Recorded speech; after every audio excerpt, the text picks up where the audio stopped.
Picture for a moment that you're a member of a baseball team playing its most important game of the season.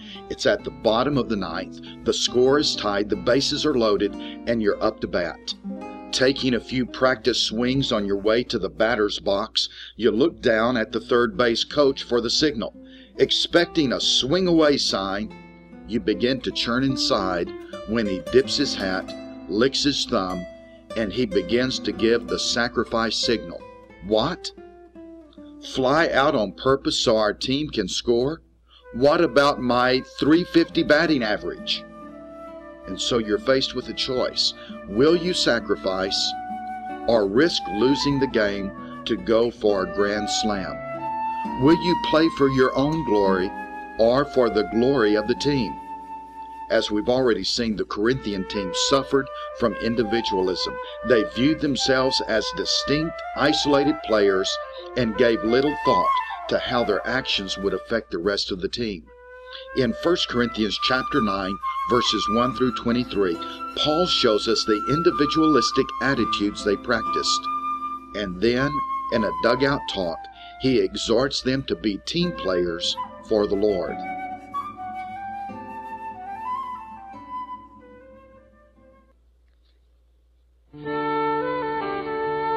So are you a star or a team player?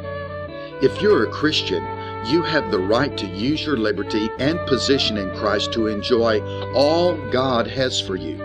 But you also have the responsibility and privilege of building up other Christians in the faith. That takes teamwork, which calls for personal sacrifice. Are you willing to forfeit your rights, to give up a chance of being a star, so you can help your fellow believers grow as a team? If so, watch out. Your decision will not be an easy one to carry out. Many people, even fellow teammates, have imbibed the world's approach to life. So if you wish to become rich, they will urge you to hoard your money. But God will encourage you to give it away, making you more wealthy than you had ever imagined. The world will try to exploit your desire to become a leader, advising you to take charge and to rule with an iron fist. But the Lord would have you lead by serving to win others through humility and gentleness, because it's in this way that you will one day rule the world with Christ. Each day you will have to choose how you'll play the game of life, the Christian life. Will you play as a star or a team player? The decision is a tough one, but it's one that must be made every time you get up to bat. So the question gets back to, will you strike out or sacrifice? A hush falls over the dugout. All eyes are on you. Your teammates wonder if Paul's talk has convinced you to sacrifice. The umpire breaks the silence. Play ball. You're up. What will you do?